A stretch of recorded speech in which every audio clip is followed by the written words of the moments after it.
She is Darpan from ZP Upper Primary School, Dehegaon.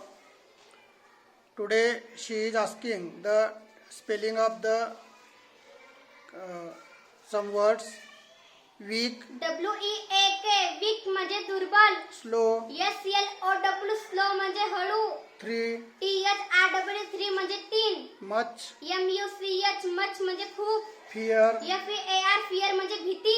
last, LOST lost म्हणजे हरवले. parrot, PARROT parrot म्हणजे पोपट. monkey, MONKEY monkey म्हणजे माकड. silver, SILVER सिल्वर म्हणजे चांदी. begin, BEGIN बिगिन म्हणजे सुरू. tail, TAIL टेल म्हणजे शेपूट. mouth, MOUTH माउथ म्हणजे तोंड. look, LOOK लुक म्हणजे पाहणे. cat, CAT कॅट म्हणजे मांजर. form, FORM फॉर्म म्हणजे अर्ज. pair, PAIR पेअर म्हणजे जोडी. mix, MIX मिक्स म्हणजे मिसळवणे. stir, STIR स्टर म्हणजे ढवळणे. pop, POP पॉप म्हणजे फोडणे. fry, FRY फ्राय म्हणजे तळणे.